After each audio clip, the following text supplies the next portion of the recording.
There are two types of SEO, okay? There's website SEO, and then there's content SEO.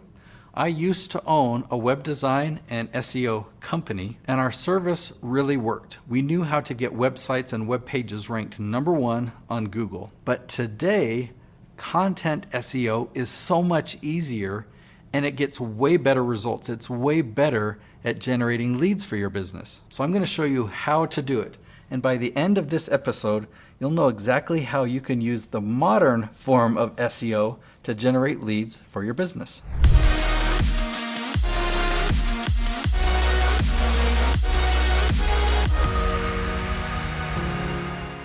So I'm going to start off this episode talking about a discovery I made that really let me know that there was a brand new type of SEO. And I'm going to talk about the advantages and disadvantages of the old type and the new type. I'm going to share several examples with you that you can follow, and then I'm going to talk about proper timelines and the expectations you can have so you know how long it will take to get the results that you want from SEO. Here are the details of my story. Okay, so I had a web design company. We designed beautiful websites. My clients were happy, but I was not happy because I thought, man, these websites are not getting traffic.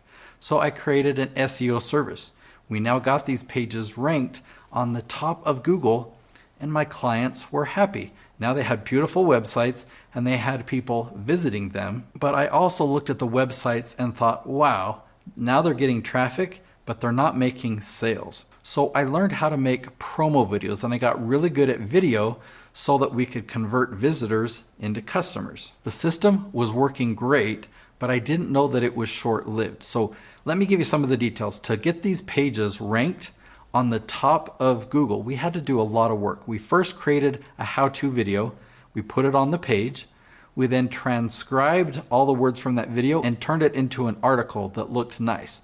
We then designed infographics that visually told the same content. We put those on Pinterest and linked those back to the page. We did article marketing where we would do article spinning and send different versions of the article out to different pages that would link back to the page. We did blog commenting and letting people know and linking it back to the page. We put on all the right keywords and tags. Okay, and we did a lot more SEO stuff. And then I made a discovery.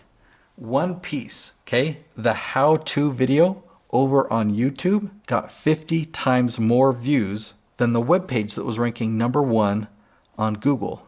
Whoa! I mean, that's huge, right? 50 times more views than the page that was ranking #1 on Google. And I just had a paradigm shift, and I started to shift my company. We phased out our SEO service. We phased out our web design service. We were getting such great results with just an individual video on YouTube that I focused my whole company that direction. And that's how we're achieving such great results on YouTube. I mean, some of my channels are generating 7 figures per month. Now we're going to talk about the advantages and the disadvantages of going after phrases that have high volume versus those with low volume. And the unexpected thing is the phrases that have a low volume will get you much better results. So let me explain. The biggest disadvantage to high volume phrases is high competition. The higher the search volume, the higher the competition. Now, to put it bluntly, if you have high competition, you won't rank.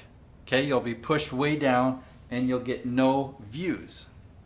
That's a pretty big disadvantage. When you follow my leaf strategy, making sure that the titles you're picking are leaf topics, low volume is great because we have no competition. This means when you post your video to YouTube, you'll rank instantly. And all we need to get this rolling is a trickle of views. You post your video instantly and that trickle starts. Another disadvantage of high volume phrases is the topics are broad and they attract a wide variety of people, not a specific type of person. So that you can better understand how this is a disadvantage, I want to talk about the advantage of a low volume phrase. When you title a video a really long and specific leaf topic and you have low volume, you're going after your target audience. I mean, think about it for a minute. They go to Google or YouTube and they type in this 9-word phrase and then they see your title in your video. They're like, wow, that's exactly what I was searching for. And so they're going to watch the video all the way to the end because there's no guessing that they are your audience for this video. So what that does is you totally impress the YouTube algorithm. YouTube says, wow, this video is important. People watch it all the way to the end. Now let's start suggesting it or promoting it to new audiences. And so you start to get more and more views. With a high volume phrase, the algorithm is just not impressed. And so you don't get that promotion and that suggestion. So hopefully you can see that it's kind of night and day why you want to use the leaf strategy and go after these low competition, low volume phrases. Now, next I'm going to show you some examples of success with a timeline, but I want to give you an invitation first. If you're finding value here, please subscribe. Hit that red button below. Go ahead and do that now. And then next to it, there's a little bell. And if you click that bell, that turns on alerts. So when I upload a new video to YouTube, YouTube will email you and let you know, hey, Nate just uploaded a new video. So hit subscribe, turn on the bell. All right, let's continue. Now I want to show you some examples of success. I produce a lot of channels. So these are channels that we follow my strategy to the letter.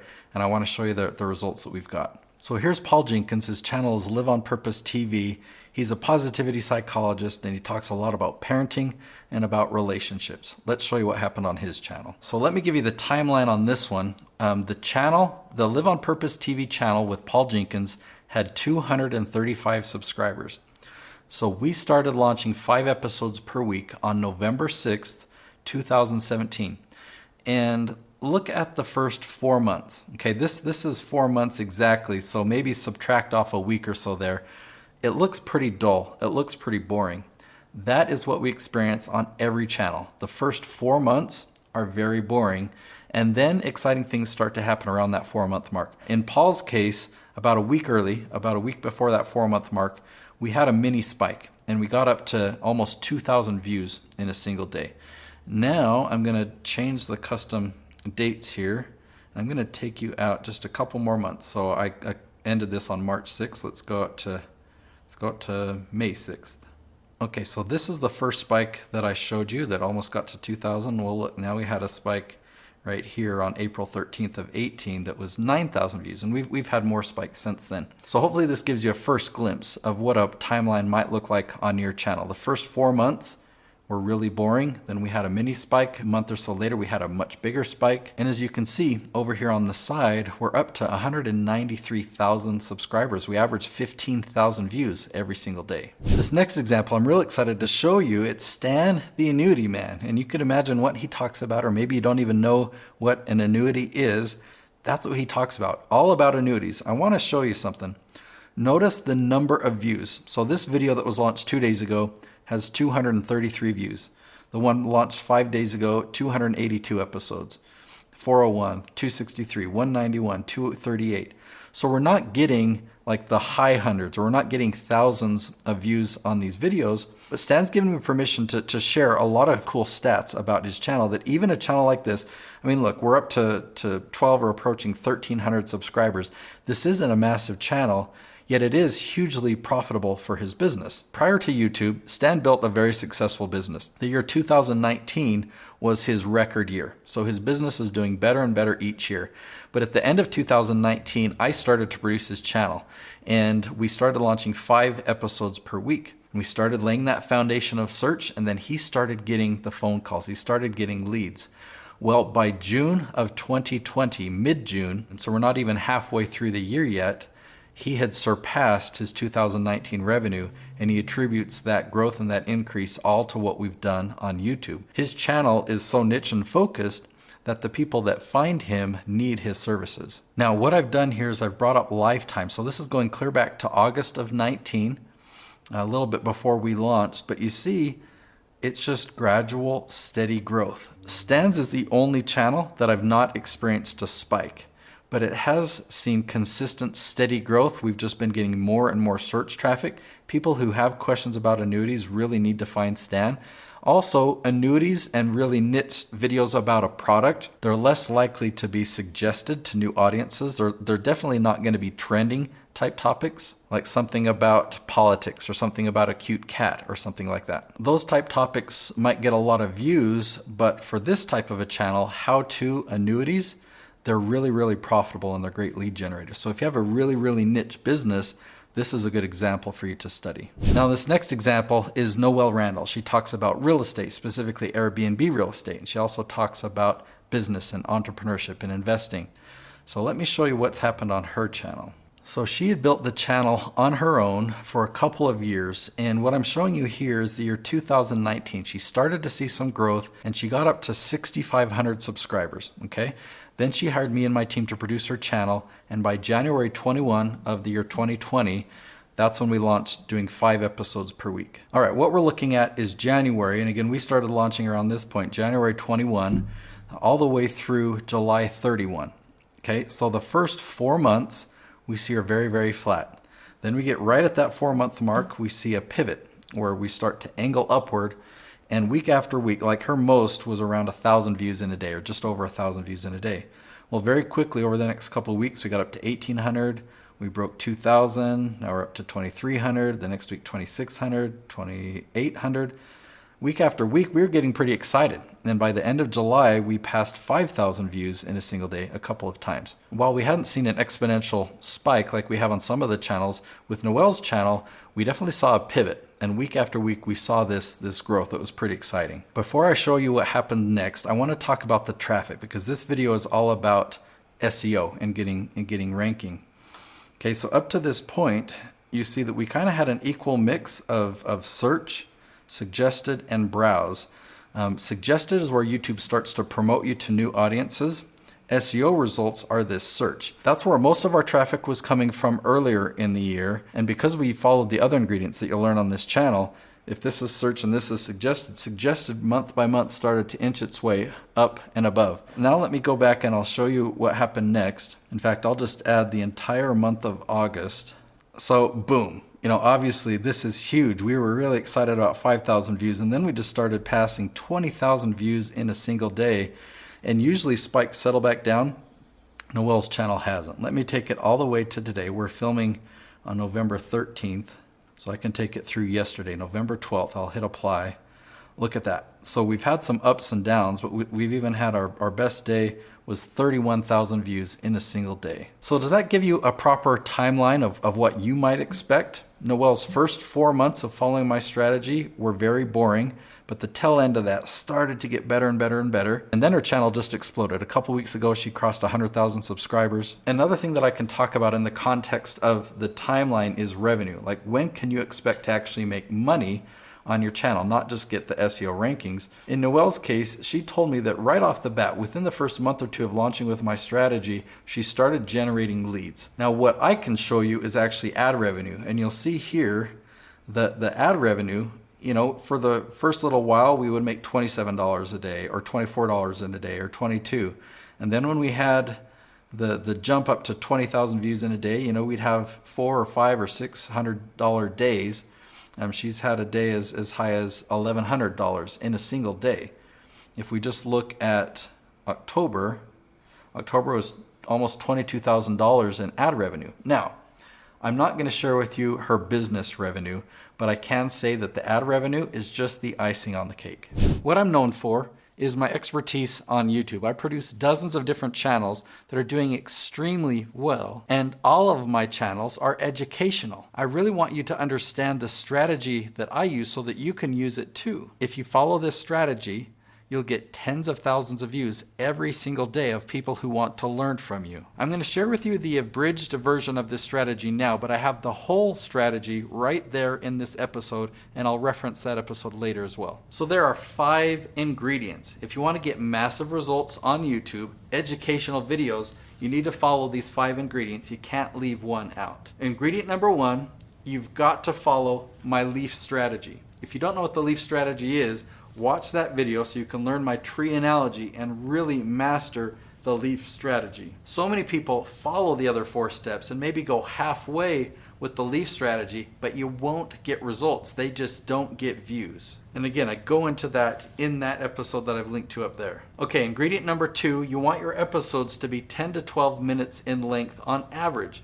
So that means some episodes can be 7 minutes, some episodes might be 15 or even 20 minutes. Maybe 20 minutes should be the max, but shoot for an average of 10 to 12 minutes, and that will make sure that you get the results. Okay, ingredient number 3, you need a 50% average view duration or retention rate, okay? What that means is if people start watching your video and then quickly leave 30 seconds in or 90 seconds in, you're not gonna have 50% of your video watched on average, okay? You want a lot of people to watch all the way to the end so you have at least an average of 50%. Now, how do you know that? YouTube tells you. Once you've launched a video and it's gotten some views, you can look at the analytics. YouTube provides you way more data than this too, but this is a good one to look at. What's the average view duration for this video? And why does this one have 70% and this one only have 40%? Yeah, you might want to compare those videos and see why. Okay, ingredient number 4 is you need to have custom thumbnails. YouTube will take a random screenshot from your video and show that as the still image, but you've got to design custom thumbnails if you want a better click-through rate, and you have to have a better click-through rate to be able to succeed and get YouTube to promote you. When I say YouTube promotion formula, YouTube will promote your videos to more and more people. You've got to follow all 5 of these ingredients. Okay, ingredient number 5 is volume. Really, you've got to make hundreds of videos. Now, in the other video, when I share with you the leaf strategy, you'll have a better understanding of what number is best for you so that you can get the results that you want. So be sure to bookmark that video and watch it next. It's called How to Get a Lot of Views on YouTube. Now hold on just a minute. I just noticed that you haven't subscribed yet. So there's a red button. Go ahead and click that red button and subscribe to this channel. And then right next to it, there's a bell. Click that button as well. That turns on alerts so that each time I upload a new episode, you'll get an email from YouTube and you won't miss a thing. The goal of your videos is to deliver value. These aren't sales videos. You're not promoting anything during the course of the video. You're just answering the questions. But then guess what? At the end, you deliver a call to action. You invite them to get a free gift. Now, the jargon term for this free gift, we call it a lead magnet. Okay, so it's something that's so valuable. After they've watched your videos and they've gotten all this great content or this great learning, when you mention that you've got this free item for them, they can't resist and they give you their contact information in exchange for that. Now, here's a good approach because you want to impress the YouTube algorithm as well as you want to generate leads. So typically, when I film with my clients, we film 20 episodes in a single day. And we might have 5 of them have a call to action that leads to their lead magnet. Let's say it's a book, a free plus shipping offer book, where you'd say, hey, if you found value in this video, I want to give you my book for free. You just cover the shipping costs and this book is yours. It goes into way more detail than I could possibly share in this video, and it will help you get the results that you're looking for. Right? So they'll go and they'll click that link and they'll enter their shipping information or whatever so they can get that book. Well, 5 of your videos will end with that call to action. Okay, but what about the other 15 if you're filming 20 in a day like I do? Well, the other 15 will say, hey, now that you've learned A, B, and C, you really need to learn X, Y, and Z. So go watch this video and you'll learn the ins and outs of X, Y, and Z. Okay, so you lead people to another video, and that will impress the YouTube algorithm because you're getting more watch time. It turns 1 view into 2, and you're getting more views on the videos that are lead generators for your business. Okay, after they become a lead and you're ready to sell them something, what should you sell? You know how to make money in your business, but I want to give you a heads up that selling courses to a YouTube audience is one of the fastest ways you can monetize your channel in a big, big way. One channel that I built from scratch with a client, he monetizes his business by putting on events, and after 3 days, he sold tickets. And another similar client, he monetizes his business by paid keynotes, getting paid to go give a keynote speech. Well, in both these examples, as we launched courses or online programs, their revenue shot through the roof. In the first example, we made 6 figures in the first month just selling a $1,000 course. If you found value in this episode, then you're gonna love my free gift even more. It's my Influencer Almanac. I packed all my tips, all my tools, all my strategies into one resource to help you really leverage YouTube to grow your business and grow your influence, and it's free. Go ahead and click the link below and you can have access to that now.